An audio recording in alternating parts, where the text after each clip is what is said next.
E a Conceição falou assim, olha, nós temos que mudar a mensagem nossa. Conceição é a dona Pérola. Mas o que acontece? Nós estamos precisando de conquistar essa virtude, a paciência. Por isso que nós estamos insistindo nessa mensagem. Parece que ele estava precisando. Então, aí eu falei para a Conceição, um ano tem 52 palestras no ano. 52 vezes nós estudar essa mensagem, que nós vai começar a angariar algum recurso de melhoria da paciência. Porque paciência não se ganha, né? E ninguém perde aquilo que não tem. Ah, perdi a paciência, porque não tem.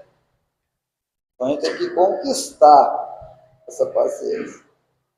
E no passo a passo a gente vai conquistando. Eu vou ler ela de novo para mim, né? Aí cada um de vocês vão acompanhar elas para vocês. Paciência. Quando a crise apareça, não te irrites, espera. Olha só. Quem consegue não ficar irritado? Na crise. A gente, né? Mas o Emmanuel disse assim, quando a crise apareça, não te irrite, espera. A paciência é a força que nos sustenta a vida. Isso é verdade. A montanha, há milênios, guarda o verde do vale. O sol jamais recusa descer do ar em luz. Sofres, não te lamentes. Não desesperes, serve. O universo se expande sobre a calma de Deus. E é tão impressionante que a gente vê uma plantinha, né? Vamos colocar uma sementinha assim, amanhã ela estrela. Nós lá na roça falamos assim, está estreladinho. Né? Está estreladinho.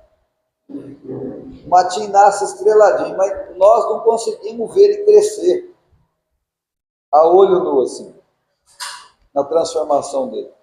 Mas a cada dia a gente fala assim, não é possível que ele cresceu tanto assim. Mas a gente não consegue ver. Hoje ele está pequenininho assim, passa 2, 3 dias, ele está desse tamanho. Mas se a gente ficar observando, nós não vai vendo ele crescer aos pouquinhos. Então, por isso que está aqui, ó. O universo se expande sobre a calma de Deus.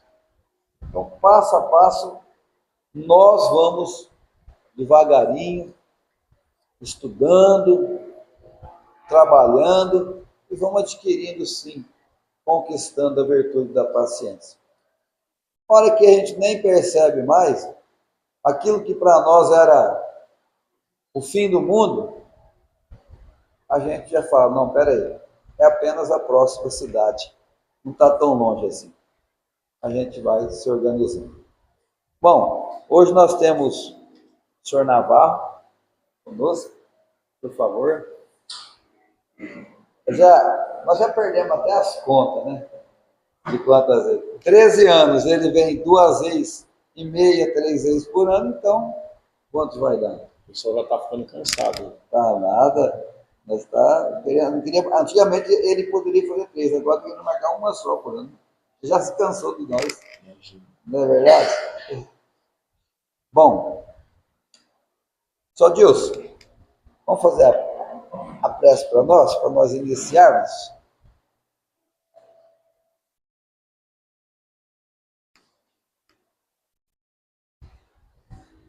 Boa noite a todos. Vamos serenar nossos corações e agradecer. Agradecer sempre a cada minuto. Agradecer a nosso Mestre Jesus por estarmos aqui hoje, nessa casa bendita, nessa casa de oração. Pedir também ao nosso Mestre Jesus, nossa querida Mãe Maria, toda a espiritualidade ali, trabalhadores, nosso irmão José, e abra nossos corações para que possamos prestar um pouco atenção à palestra de hoje. Nosso irmão Amar vai nos presentear, que nós possamos levar um pouquinho daquilo que ele vai dizer aqui hoje, um pouquinho possa entrar em nossos corações e acender uma chama, com certeza. Um pouquinho que nós conseguirmos, nós vamos sair daqui bem melhor do que aqui entramos. Graças a Deus. Graças a Deus.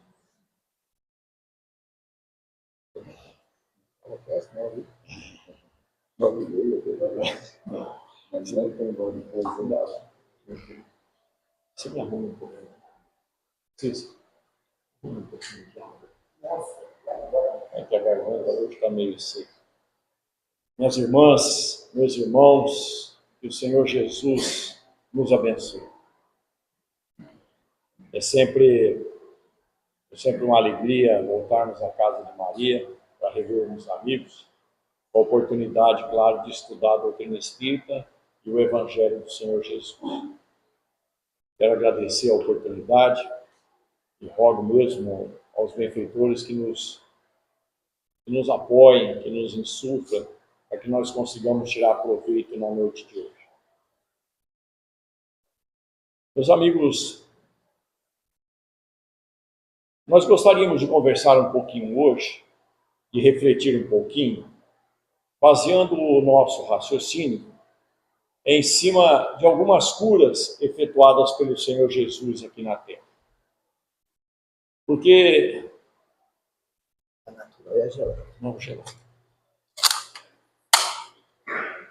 Porque se tem alguma coisa que acontece com muita frequência em nossas vidas, são enfermidades.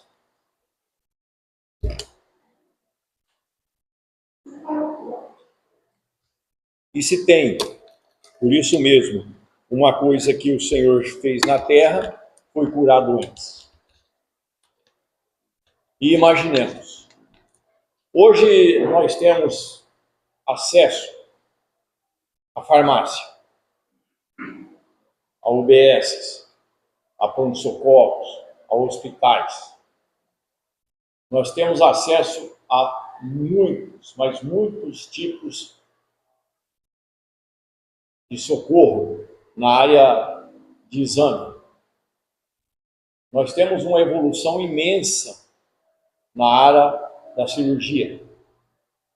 E como era na época do Senhor Jesus, há 2000 anos atrás? Não havia ciência médica para nada.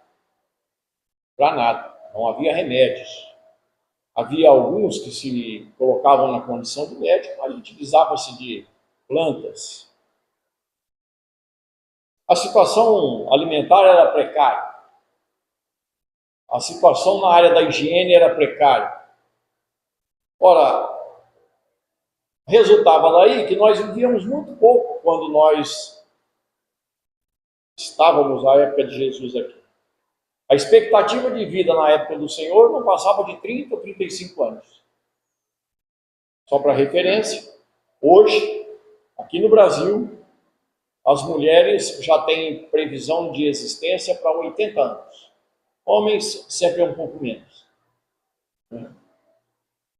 Os homens se cuidam menos, se excedem mais nas viciações, mas as mulheres são mais cuidadosas, são mais resistentes. Então, na época do Senhor Jesus, não havia solução para as doenças. E aí aparece ele, que curava qualquer doença, de qualquer um, de qualquer jeito.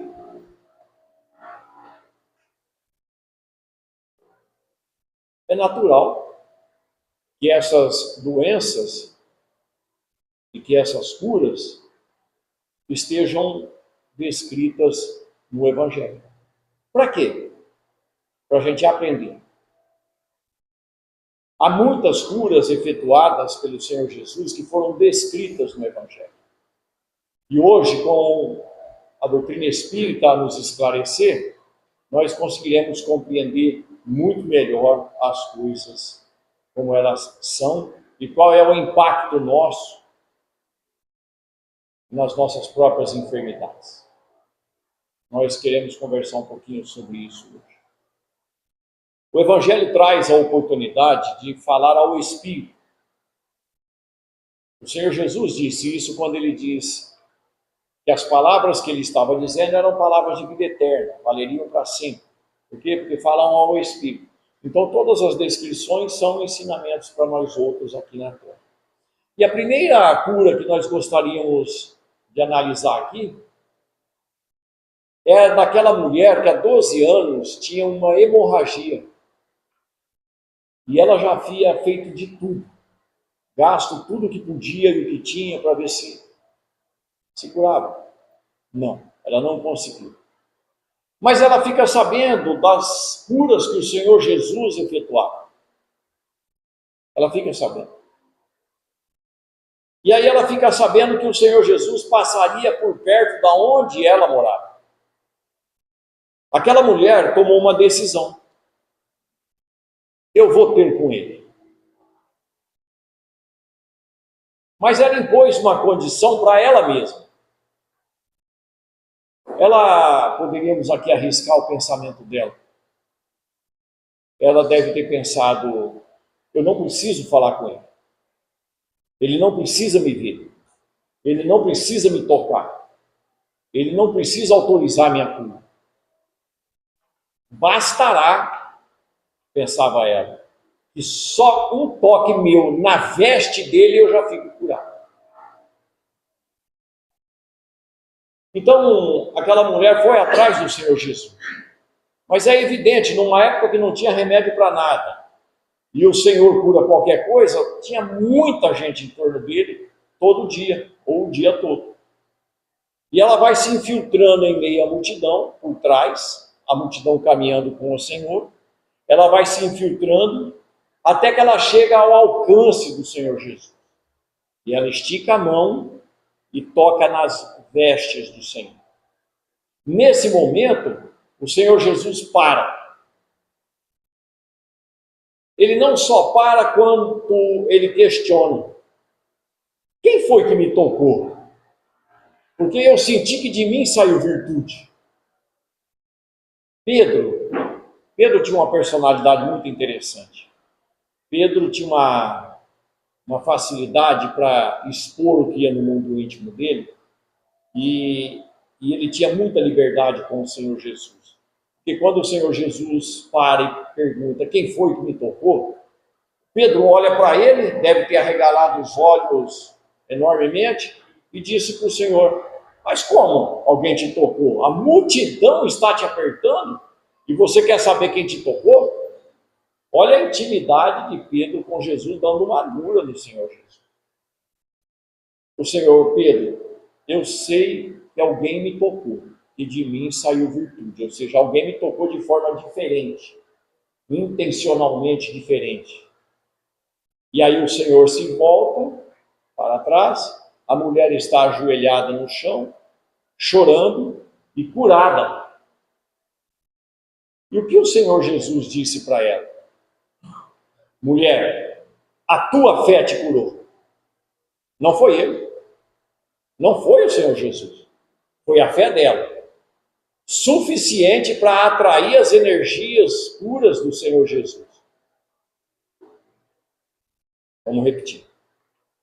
A fé dela, a confiança dela, o desejo, a intenção dela era tão forte que ela foi capaz de atrair energias do Senhor Jesus que impactaram no funcionamento do seu corpo físico via perispírito. E ela fica curada. Ele não precisou falar com ela. Ele não precisou olhar para ela. Ele não precisou tocar nela.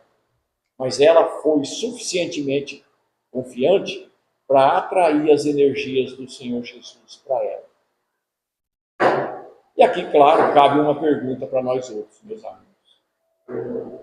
Nós temos uma fé do tamanho da fé dessa mulher? Nós acreditamos que nós podemos alcançar determinadas curas, determinados alívios aqui na Terra? Como tem sido o nosso comportamento, nós que estamos estudando o Evangelho de Jesus há 2000 anos? O Senhor Jesus disse que era para nós irmos a Ele se tivéssemos problemas. Vinde a mim todos vós que estáis cansados e sobrecarregados, eu vos aliviarei. E nós temos ido.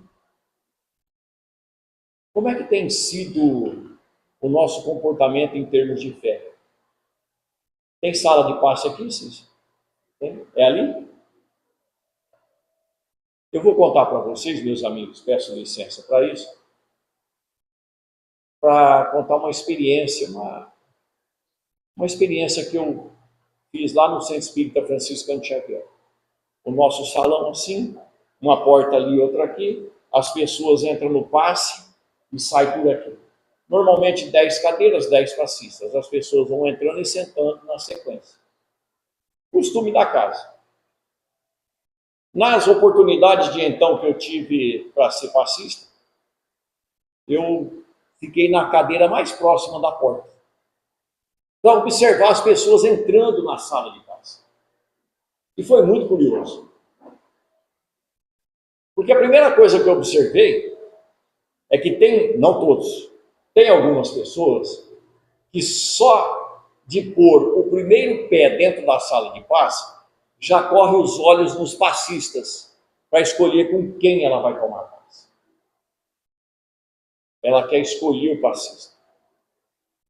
E olha que a gente já tem por hábito entrar na sequência. Mas a pessoa pula para ir lá no passista que ela quer. Mas eu percebi também que tem pessoas que escolhem com quem ela não quer tomar passe de jeito nenhum. Tomar passe com o Navarro, ninguém merece. Perdi a vida no centro, devia ter ficado em casa. Nós não acreditamos nem nas bênçãos do passe que estão à disposição em nossa casa espírita. Se nós lermos, quem não leu, o capítulo 19 de Missionário da Luz,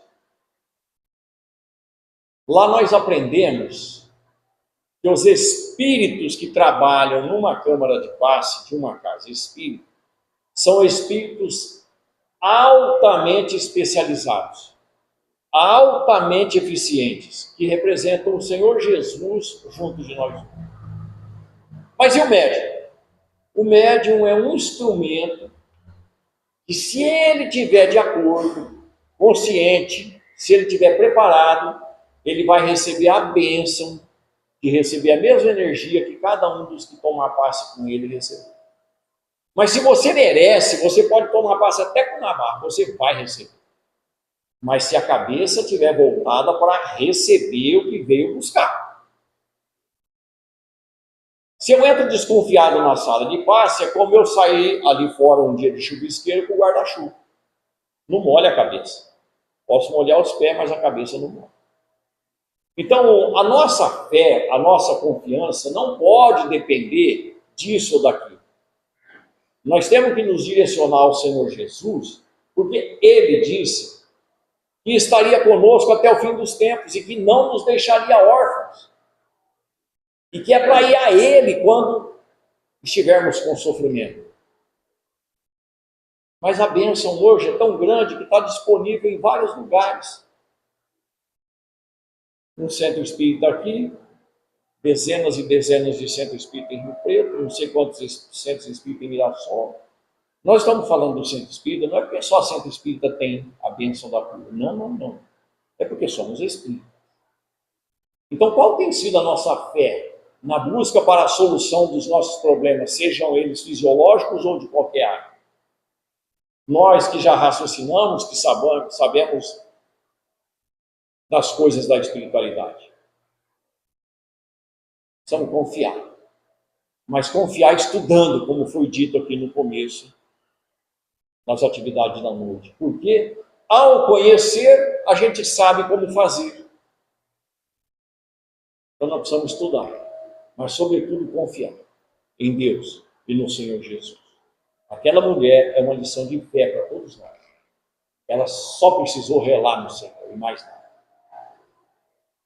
Uma segunda cura que vale a pena a gente trazer aqui para as reflexões, meus amigos, é do cego de nascença. Essa é muito interessante. E por quê?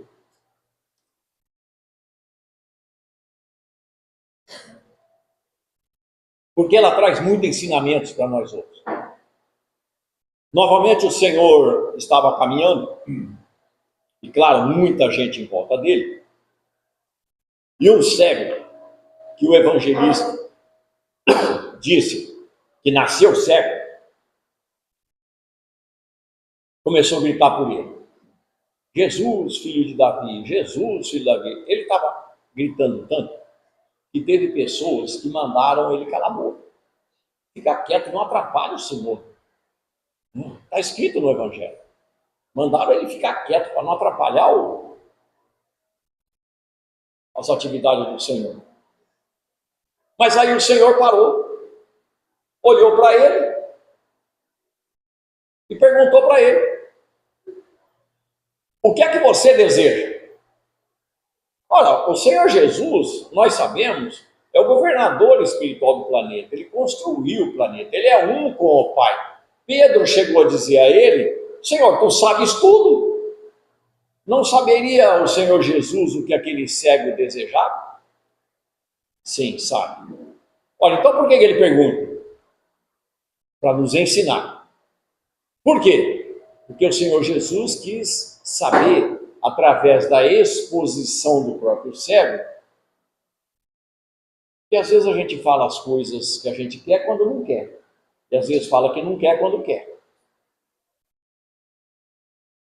O Senhor queria saber do fundo da alma daquele homem o que é que ele queria. Mas tem uma outra coisa que diz respeito a nós outros, meus amigos. Às vezes a gente está meio doentinho e a gente não quer saber. Não quer saber. E é fácil a gente compreender isso. Eu tenho convicção que vocês conhecem pessoas, como eu conheço, na família e fora da família, que se você perguntar como é que ela está, ela vai contar todos os problemas médicos que ela tem. Quantos remédios está tomando, quantas cirurgias já fez, quantos médicos conhece, quantos exames já, quantos hospitais, quantas clínicas, quanto isso, quanto aquilo. E se Deus quiser, vou ter que ir em São Paulo ver se eu acho a solução para os meus problemas. Tem pessoas assim, não tem? Que valorizam todas as doenças que tem e fazem questão de contar para os outros que são doentes ou que estão doentes.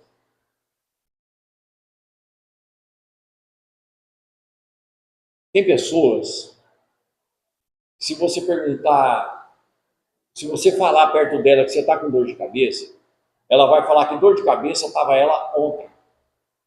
Você precisou tomar quantos comprimidos hoje? 5? 2? Eu precisei tomar 5 passados. E tem pessoas que ficam inventando doença para chamar atenção. E às vezes inventam uma doencinha para ir lá no posto de saúde, pegar um atestadozinho para dar uma falhada no serviço. Tem brasileiro assim ainda, não tem não? Então nós gostamos de ser doente. Nós queremos ser doente. Então, nós utilizamos das doenças, das enfermidades para chamar atenção, para ser cuidado, para ser paparicado, para ser visto. É isso que o Senhor Jesus está perguntando. O que é que você deseja? O Senhor queria saber se ele desejava de verdade. Porque às vezes a gente não quer sarar, porque sarar acaba a mordomia. Se sarar tem que trabalhar, se sarar tem que fazer isso, se sarar tem que fazer aquilo. Então a gente usa a enfermidade às vezes como uma falha psicológica e uma falha emocional. Ele diz: Senhor, eu quero enxergar. E olha a falta de caridade do Senhor Jesus. Então venha até mim. Ele está mandando um cego atravessar uma multidão para poder ser curado. Não era mais fácil o Senhor Jesus ir até ele? Se o Senhor se vira, a multidão abre. Mas não, o cego é que tem que ir até ele. Qual é o recado? Simples. Faça a tua parte, que a minha eu vou fazer. Ande. O Senhor não recomendou: bate e será aberto? Busca e achareis? Pede e será dado? Ou seja, faça a tua parte, que a providência divina vai fazer a dela. Então, a gente ficar acomodado esperando a solução dos nossos problemas não é solução para ninguém. E muito menos na questão da saúde. Ele vai até o Senhor cospe no chão, com a saliva misturada no pó do chão, ele faz um barrozinho, esfrega nos olhos daquele cego. Nós deixaríamos o Senhor Jesus passar um barrozinho feito com saliva nos nossos olhos? A sujeira dessa. Deixaríamos mesmo? Ainda bem. E aí ele manda aquele cego se lavar no tanque de Siloé. E o cego vai, se lava e passa a enxergar. Alguém pergunta para o Senhor Jesus: Senhor, quem foi, e prestemos atenção na pergunta, quem foi que pecou para ele nascer cego? Foi ele ou foram os pais dele? A pessoa que fez essa pergunta conhecia várias coisas que nós conseguimos deduzir muito facilmente. Em primeiro lugar, essa pessoa já sabia, 2000 anos atrás, que pecado resulta em problema físico. Pecado resulta em enfermidade. Quem foi que pecou para ele nascer cego? Foi ele? Então aquela cegueira poderia ter sido o resultado de um pecado. Então o homem que perguntou já sabia que pecado resulta em problema físico. 2000 anos depois, vem a doutrina espírita, e vem André Luiz explicar para nós lá no Evolução em Dois Mundos, quando ele vai falar sobre o passe, ele vai explicar para nós que todo erro moral, todo pecado cometido pela pessoa consciente, ou seja, que sabe que está cometendo, acaba marcando o perispírito, que é o corpo entre o espírito e o corpo físico, que molda o corpo físico, e vai ser transferida essa marca para o corpo físico, sendo causa de sofrimento em maior ou menor tempo.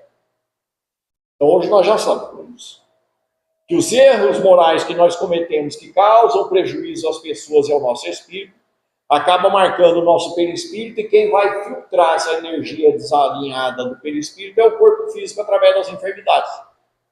Hoje nós já sabemos.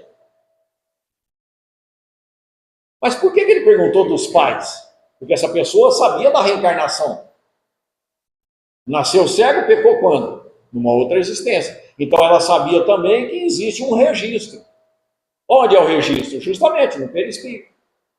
Não é Deus que fica com a cadernetinha anotando que o Navarro faz minuto a minuto aqui na Terra. É o nosso próprio perispírito que registra as energias do mundo íntimo. E aí o corpo é que vai filtrar. Mas não existe um ditado popular que fala que cabeça que não pensa, o corpo padece? Pois é. Se a cabeça não pensar direitinho, o corpo vai sofrer as consequências. Mas por que ele perguntou dos pais? Porque eles não conseguiam entender o mecanismo da reencarnação em cima do primeiro mandamento de Moisés, onde Deus se apresenta, mas também diz que ele é um Deus rigoroso, que pune na terceira e na quarta geração os que erram contra a lei. Terceira e quarta geração eu sou a primeira, meus filhos a segunda, meus netos a terceira, meus bisnetos a quarta. Se eu desencarnar hoje, tomara que não, mas vai que nem. Se eu desencarnar hoje, dá tempo de voltar até filho dos meus filhos, na terceira geração minha mesmo. E muito mais fácil renascer na quarta geração minha, através dos meus netos e bisnetos. Então, nós erramos, e o que não se conserta numa vida, fica marcado para frente. Na terceira ou na quarta geração, a gente vai corrigir. Esse é o ensinamento. Nessa parte. Mas o que acontece? O Senhor Jesus diz que aquele homem não tinha pecado. E nem os pais dele tinham pecado, o que não é justo. Porque não é justo que eu pague pelos erros dos meus pais, dos meus avós ou dos avós. Não é justo. Mas ele nasceu assim, disse Jesus, para que nele se cumprisse as obras que eu vim fazer em nome de Deus. Então estava programado. Estava programado. O Senhor Jesus encontraria aquele cego para curar. O que isso significa? Aquele cego, o Senhor Jesus disse que não tem pecado, não tinha pecado. E ainda nasce cego. É fácil ser cego? É fácil nascer cego e viver cego até a idade adulta, esperando Cristo passar por ele para curar ele? Não. Então, onde se explica o fato dele não ter pecado e ainda nascer cego? É fácil entender, meus amigos. A doutrina espírita é fácil entender. Para Nicodemos, o doutor da lei, o Senhor Jesus diz que o Espírito sopra a vida onde ele quer. Quer dizer, o Espírito escolhe onde vai nascer. Consequentemente, com quem? E de que jeito? Em que meio ele vai nascer? Meio social. A partir da questão 258 do Livro dos Espíritos, é estudada essa questão do planejamento reencarnatório. E Kardec pergunta nesta questão se o espírito sabe, antes de nascer aqui, que tipo de vida ele vai ter, que tipo de prova ele vai ter. E os benfeitores espirituais disseram que sim. O espírito sabe porque é ele que faz o seu próprio planejamento. Então, cada um de nós aqui está vivendo a vida que pediu, a vida que escolheu, com as pessoas que escolheu. Eu sei, tem um aí que está pensando, né? E a cruz? Será que foi eu que escolhi a cruz? A cruz a gente pediu de joelhos. Por quê? Porque disse Jesus que é preciso se reconciliar com o adversário enquanto estáis a caminho com ele. Nós sempre teremos adversários junto de nós juntos, justamente para exercitar o perdão e a reconciliação. Nós é que pedimos. Voltando à questão do cego de nascença, então. Já sabemos que o Espírito pede. Pois é, aquele homem não tinha pecado e nasceu cego. Por quê? Porque ele se voluntariou para nascer cego. Para fazer parte do Evangelho, para em setembro de 2024, aqui em Ruilândia, nós estamos discutindo a coisa para aprender um pouco mais. Imaginemos, meus amigos, fazendo de conta que nós estamos aqui numa reunião espiritual. Somos todos espíritos desencarnados. Navarro sentado aqui. Nós vamos receber um convite. E aí entra o dirigente espiritual da colônia e diz assim para nós todos,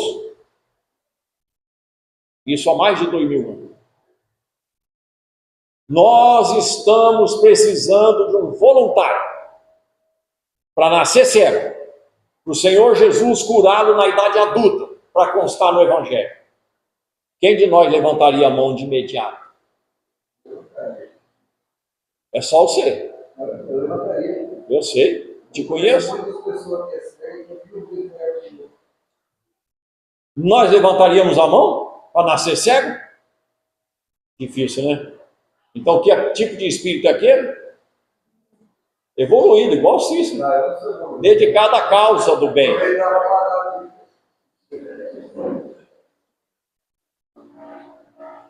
Mas é uma verdade que ele era evoluído. E dá para saber disso. Porque se você pega o Evangelho e lê a passagem toda, você vai ver que ele dá uma lição de moral nos sacerdotes. Por conta da cura que foi feita nele. Ele dá uma lição de moral. Então era um espírito evoluído. Nós titubeamos na fé. Ah, eu nasço cego e depois se eu não acho Cristo, ele não me acha. Né? Se eu não estou no lugar certo, na hora certa, vai que não é. O que é isso? Isso é uma fé vacilante. Volta à questão da mulher, né? É uma fé vacilante.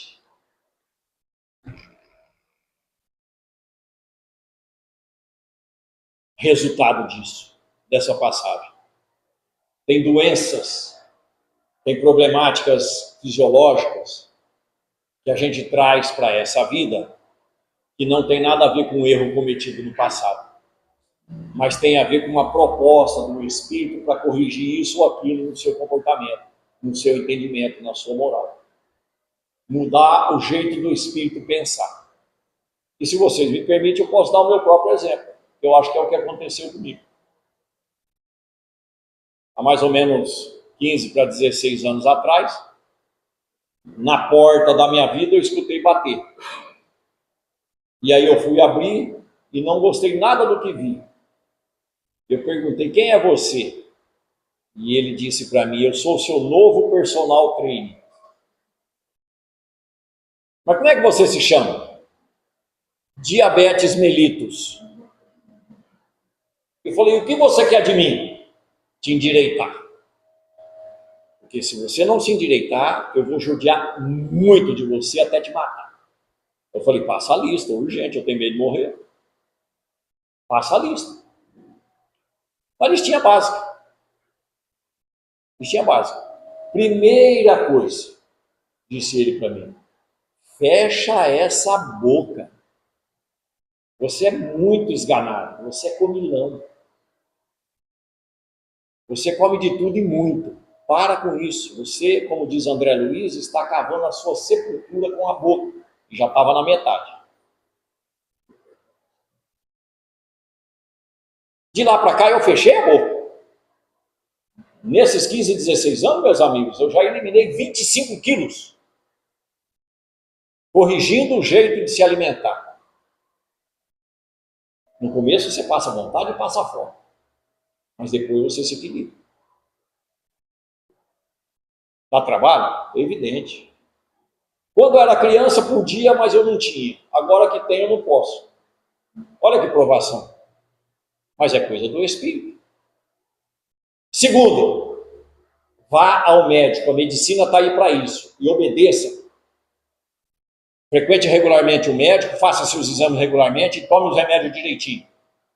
Falar isso para homem não é muito fácil, né? Para mulher é mais fácil. As mulheres vivem mais, têm mais saúde, justamente porque são mais criteriosas, né? Se cuidam mais. Homem é meio largado, homem não gosta muito de médico, não gosta de ficar tomando remédio. Se toma remédio, mistura com álcool. E tá bom. Terceiro, disse ele para mim, de hoje em diante, exercícios. Vamos queimar energia. Falei para ele, mas eu já ando muito, eu sei. Você anda do sofá para a cama e da cama para a mesa. É lá fora. Exercitar esse corpo, emagrecer, se tornar ágil. 25 quilos já foram embora. Não está me fazendo falta nenhuma. Não precisei fazer o regime da lua, o regime do limão verde, o regime da erva cidreira, nada. É só fechar a boca e caminhar muito. Então.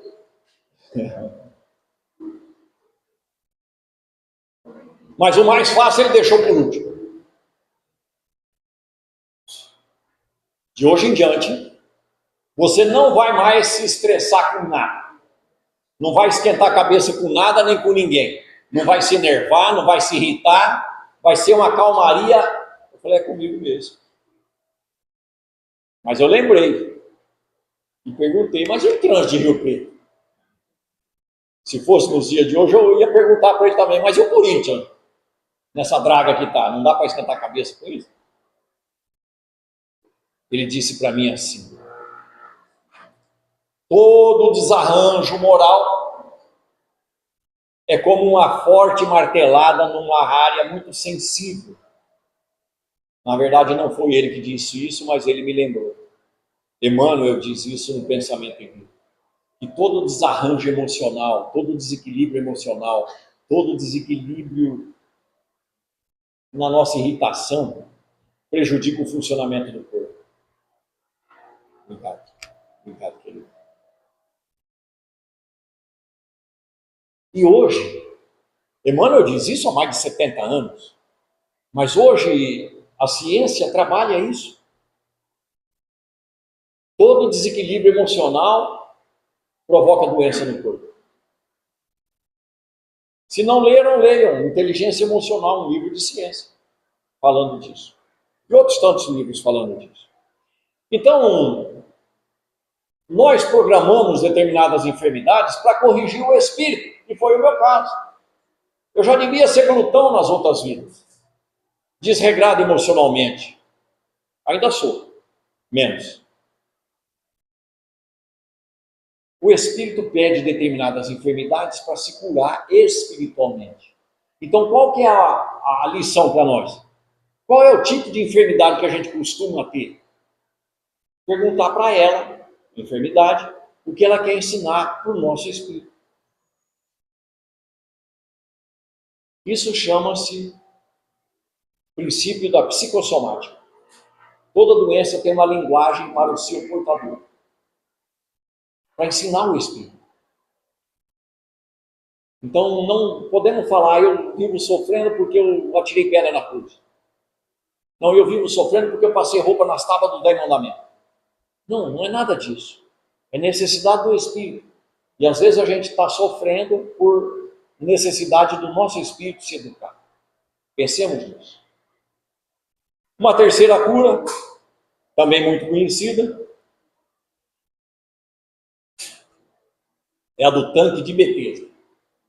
Lembremos, é um sábado e o Senhor Jesus chega no templo, próximo ao templo em Jerusalém, e lá tem um tanque chamado tanque de Betesda.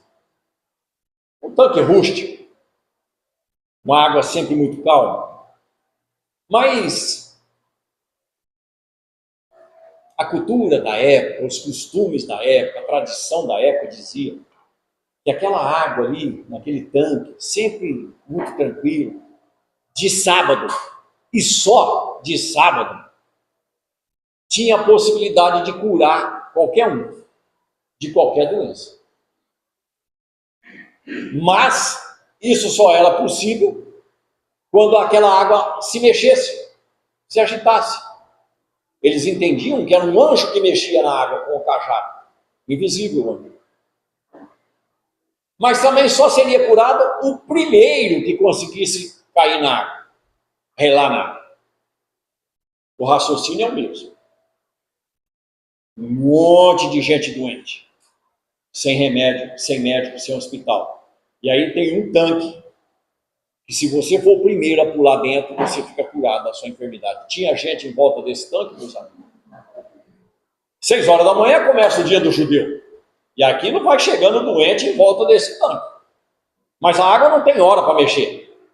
E vai chegando gente, vai chegando gente. Aquilo vai abarrotando de gente em torno. E o pessoal numa calma, numa tranquilidade, né? Eu tenho certeza que eu vou ser o primeiro a pular. Imagina, a tensão nervosa devia ser imensa. O estresse. As pessoas se agitavam e ficavam ali na torcida para a água se movimentar, para poder se jogar. E quando a água se mexia? Devia ser um processo de educação louco. Né? Cícero, pula você essa semana que vem eu pulo. Aquilo devia cair a multidão, né? Devia até morrer gente afogada lá dentro, pisada pelos outros. Mas aquilo era secular. Funcionava há muito tempo. Por quê? Porque tinha gente que se curava lá. Tinha gente que se curava lá. E esta cura, este tipo de cura, chama-se efeito placebo. O que é o efeito placebo? Imaginemos uma pessoa está com dor de cabeça. Ela vai ao médico, o médico dá uma receita, ela passa na farmácia, pega o remédio, começa a tomar e para a dor de cabeça. Aquela pessoa não sabe, mas o médico também não sabia. E nem o farmacêutico sabia que o que ela ia tomar não era remédio. Como não era remédio? A caixa é igualzinha, o vidro é igualzinho, a bula é a mesma, tudo igualzinho de verdade? Pois é. Para que um remédio possa ser vendido, autorizado à venda, ele tem que provar que ele cura mais do que o placebo. Então é feito vários testes para ver se esse remédio é capaz de curar mais do que o placebo. Senão fica com placebo, não precisa fazer remédio. Placebo é uma imitação do remédio, mas ninguém sabe quando está tomando. E a pessoa se cura. Quem é que curou a enfermidade? O próprio Espírito. O próprio Espírito. Efeito placebo. Se puderem, Dei uma lida num livro que saiu agora há pouco tempo, chamado Você é o Placebo, do Dr. Léo Dispenza. O Dr. Léo Dispenza é um especialista norte-americano em efeito placebo. E ele dá cursos e mais cursos e palestras e seminários no mundo inteiro. E ele escreveu um livro com umas 300 e poucas páginas, numa linguagem fácil para nós que não somos formados em medicina. E ele demonstra, não só na teoria, mas com exames práticos, que as pessoas são capazes de se curar achando que está tomando um remédio certo. Então aquelas pessoas acreditavam que se caindo na água, ficariam curadas. Não tem fé aí no meio. É um ato mecânico, aquela água me cura. Não tem Deus, não tem nem anjo, não tem ninguém. É só eu pular aqui e eu saio.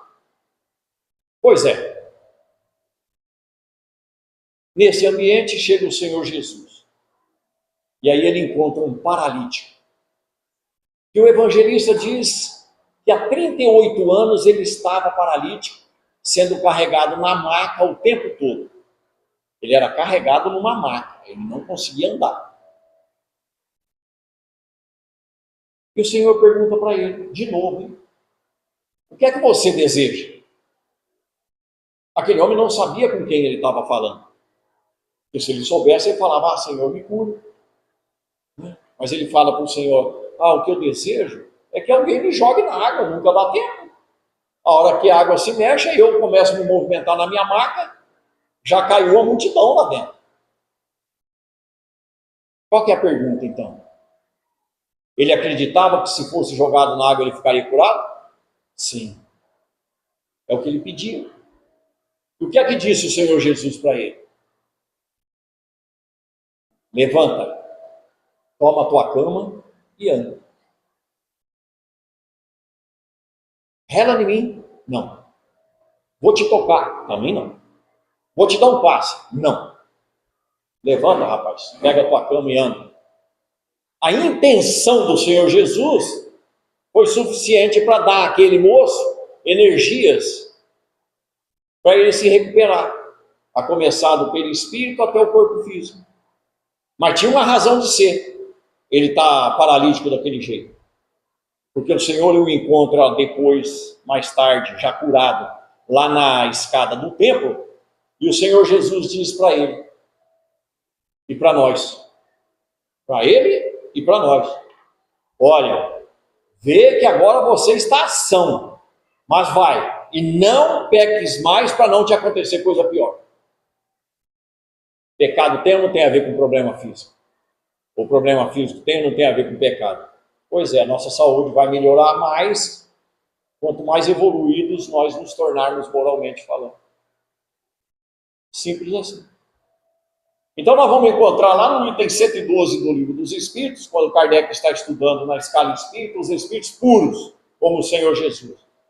O espírito puro, perfeito, tem total domínio e ascendência sobre a matéria. Ele não se subordina, não se sujeita à matéria em nada. Então o Senhor Jesus domina qualquer tipo de matéria. Mas isso ele provou para nós. Andou sobre as águas, não andou? Mas não existe uma lei chamada lei da gravidade? Pois é, ele alterou o funcionamento biológico do corpo físico dele para a lei da gravidade não surtir efeito sobre ele. Ele não, como as ondas e o vento, não fez pães e peixes para a multidão saciar a fome, 5.000 pessoas num dia, 6.000 no outro. O Senhor Jesus domina a matéria. Por quê? Porque ele é o Espírito puro. E por que a gente não domina nós? Porque nós somos puros ainda. Mas a ciência já tem mostrado que nós somos capazes de adquirir mais saúde e de se curar mais rapidamente. Hoje já se sabe, medicina, que as pessoas que frequentam 1 hora por semana de boa vontade, qualquer círculo religioso, têm mais saúde. Adoece menos, quando adoece precisam de menos remédio, quando vão internado precisa de menos tempo de internação. Olha que coisa impressionante. Se você vem 1 vez por semana no centro, e vem com boa vontade, vem com confiança, vem com fé, você vai viver mais. Na média, vive mais quem faz isso. Vai adoecer menos, vai precisar de menos remédio e de menos tempo de internação. Gente, menos remédio é mais dinheiro no bolso, no preço que está o remédio. Então vale a pena a gente vir no centro tomar passe com boa vontade. Vai precisar comprar menos remédio lá fora. Isso a ciência já sabe. Os otimistas, os de boa vontade, os que oram, os alegres, felizes, moralmente falando, adoecem menos. É o efeito do espírito no corpo. Então, quando a gente tiver que tomar um remédio, eu de vez em quando faço isso com os meus remédios para diabetes. Eu pego o remedinho, olho bem para ele, ou a caixinha, e falo, faz a sua parte, porque eu confio em você. Faça a sua parte, eu confio em você, mete pronto. Está dando certo. Pelo menos por enquanto. Quando eu levo o remédio do Cícero, que já me deu remédio muitas vezes, eu também falo a mesma coisa. Faz a tua parte, eu estou confiando em você. Por isso nós precisamos corrigir o nosso espírito, educar os nossos espíritos, para errar menos, para ter mais saúde aqui na Terra. Isso já é tido como certo pela ciência. E por último, meus amigos,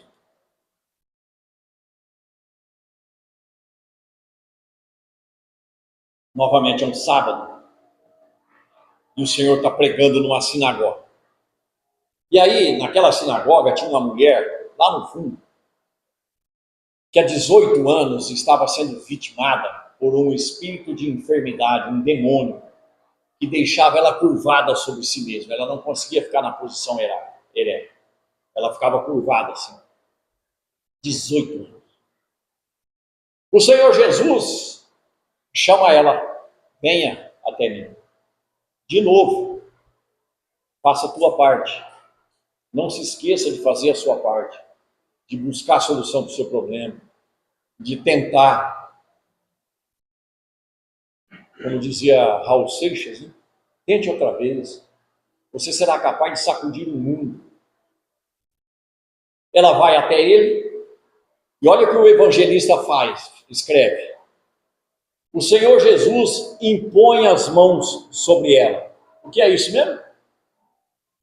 Não entendi. Um passe. O Senhor Jesus deu um passe naquela mulher. E cada um ele curou de um jeito diferente. Mas ele está ensinando a gente um jeito que a gente pode utilizar, que é o que nós fazemos na casa espírita. Um passe. E o que ele disse para aquela mulher?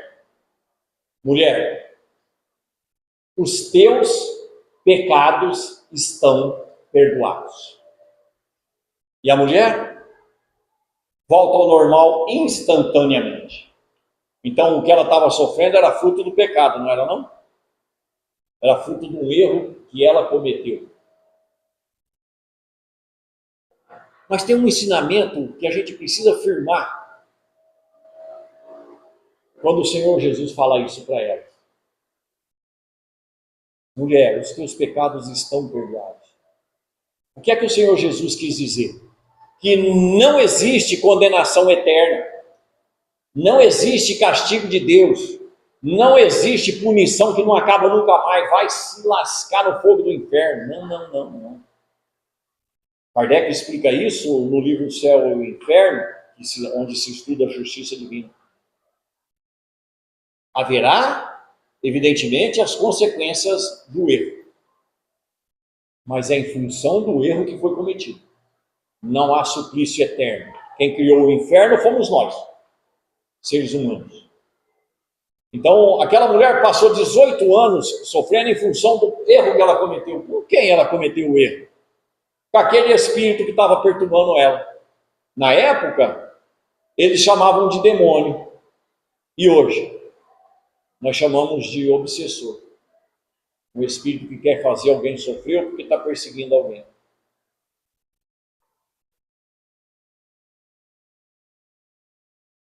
Nós perdoaríamos qualquer coisa de qualquer um, hoje, com o conhecimento do Evangelho que nós temos? Às vezes eu fico pensando nisso, meus amigos. Eu sou palestrante espírita há mais de 35 anos. Dependendo do problema que me alcançar, não sei não se eu não viro um obsessor também. Por quê? Porque teoria é fácil e execução é difícil. Então, qualquer um de nós que tiver dificuldade de perdoar e se o estrago foi grande, a gente se torna um obsessor. A gente vira obsessor até encarnado. E muito mais se a gente desencarnar. A gente vive perturbando os outros. A gente vive pegando no pé de determinadas pessoas o tempo todo, não dá sossego para ninguém, nós somos um verdadeiro obsessor. Ora, mas se aquele homem, aquele espírito agora está perturbando ela, e ela está sofrendo porque fez ele sofrer, por que o Senhor cuida dela e não fala nada dele? Porque não precisava. Kardec fala que esse tipo de obsessão é uma vingança. Que quem está promovendo a vingança sofreu em função do que fez o que ele está fazendo sofrer. A equipe espiritual do Senhor Jesus socorreu aquele espírito. Equipe espiritual o Senhor Jesus tinha? Sim. Estava escrito no Velho Testamento e foi lembrado pelo espírito tentador no pináculo do templo. Lembram da tentação do pináculo? O tentador diz para o Senhor: se você realmente é o Filho de Deus, se joga daqui, porque está escrito na lei que legiões de anjos estariam ao seu dispor para que você não tropeçasse e caísse de pedra alguma. E o Senhor Jesus disse para ele: você jamais tentará o Senhor teu Deus. Por quê? Porque Deus é perfeito, é todo amor, mas também é todo justiça. Então a equipe espiritual que acompanhou o Senhor Jesus socorreu aquele espírito, porque senão seria falta de caridade. Ele liberta a mulher do sofrimento e deixa o espírito sofrer, que sofria por conta dela. Ora, hoje nas casas espíritas que tem trabalho mediúnico, a gente socorre obsessores, orienta obsessores, esclarece obsessores. Então não existe demônios que façam a gente sofrer. São espíritos que têm possibilidade de nos alcançar. Mas vale a pena, então, a gente dar uma estudadazinha na questão 467 do Livro dos Espíritos. Lá, os benfeitores espirituais nos ensinam que cada um de nós, atrai espíritos para perto de nós de acordo com os pensamentos que nós temos. O tipo de pensamento, o tipo de espírito. O tipo de viciação, o tipo de espírito. Mas nós convocamos determinados espíritos, que é mais do que atrair. Convocar é quando a gente chama ele para junto de nós, quando a gente tem desejos ferrenhos, quando a gente tem vontades ferrenhas. Eu quero torcer o pescoço de alguém. Se eu quero torcer o pescoço de alguém, eu vou atrair espíritos que vão me ajudar a torcer o pescoço de alguém. Mas qual que é o problema? Não é só uma questão de comportamento. É que esses espíritos que eu atraio pelo pensamento ruim, negativo, pessimista, maldoso, ou pelo desejo de praticar essa ou aquela ignomia, eu vou atrair espíritos que têm o perispírito abarrotado de energia em desalinho, de doenças registradas no perispírito deles, que vai começar a perturbar o meu perispírito. E o meu corpo físico vai começar a sentir via meu perispírito o que tem no perispírito do outro. E aí eu vou no médico, o médico não acha nada no meu corpo. Por quê? Porque eu só estou sentindo pelo perispírito, ainda não tem doença no corpo. São as doenças fantasmas.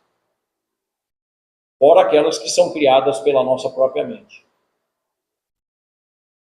Ou seja, se eu atraio espíritos atrasados, maldosos, viciosos para junto de mim, é natural que eu sofra as consequências no meu corpo físico.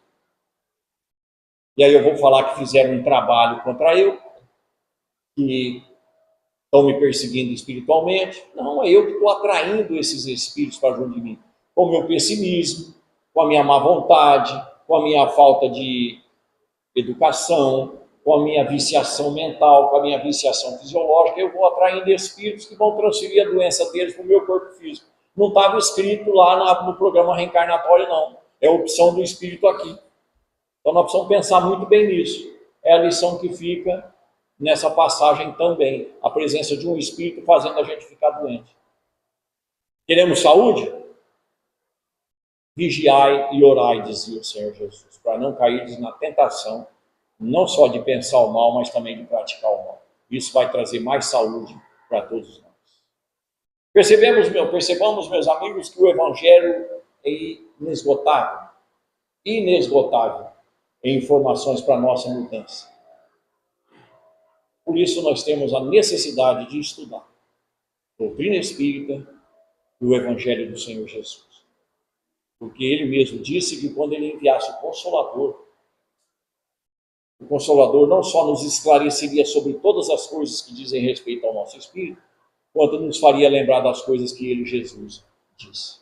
Pensemos nisso e decidamos, definitivamente, caminhar sempre com Jesus, mas nunca sem Kardec.